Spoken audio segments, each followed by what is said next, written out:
அனைவருக்கும் மக்கள் மருத்துவத்தின் அன்பு கலந்த வாழ்த்துக்கள். ஒரு கேள்வி என்கிட்ட அடிக்கடி கேட்கப்படுது. என்ன கேள்வினா, சுகர்ல லோ சுகர் ஹை சுகர்னு சொல்றாங்களே, அது என்ன டிஃபரெண்ட்? சுகர்னா ஒரு வியாதி தானே, அதுல என்ன ரெண்டு சொல்றாங்க அப்படின்னு. இப்போ உதாரணமா பிபில சொல்றாங்கல்ல, லோ பிபி ஹை பிபின்னு சொல்றாங்க இல்லைங்களா? ஸோ அதே போல சுகர்ல வந்து லோ சுகர் ஹை சுகர்ங்கிறாங்களே, இது என்ன அப்படின்ட்டு. நல்லா ஒரே ஒரு விஷயம், இந்த காணொலி பார்க்கிற அறிவார்ந்த சமூகம் ஒரே ஒரு விஷயம் புரிஞ்சுக்கணும்.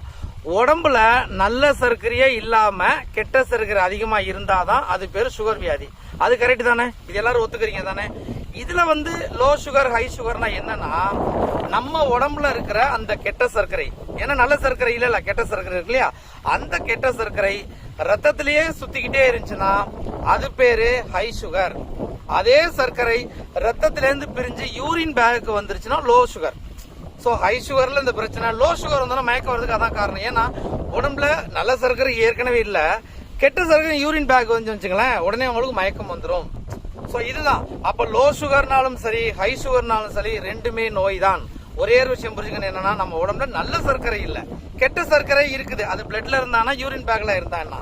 அதனால நீங்க இந்த டெஸ்ட் பண்ணாதீங்க வந்து லோ சுகரா ஹை சுகரானு. சுகர்னு இருந்தாலே அதை வந்து எப்படி நம்ம இயற்கையா வந்து கண்ட்ரோல் பண்ண முடியும், இதுக்கான உணவு முறைகள் என்ன, இதுக்கான பயிற்சிகள் என்ன, இதை நீங்க சரியா தெரிஞ்சுக்கிட்டு நீங்க செய்யணும். இது தெரியாம வந்து என்ன பண்றாங்கன்னா, இதுக்கு தனியா மாத்திரை சாப்பிட்றாங்க சில பேர், இதுக்கு தனியா சில பேர் மாத்திரை சாப்பிட்றாங்க. அது மாதிரி வேண்டாம், புரிஞ்சுக்குங்க.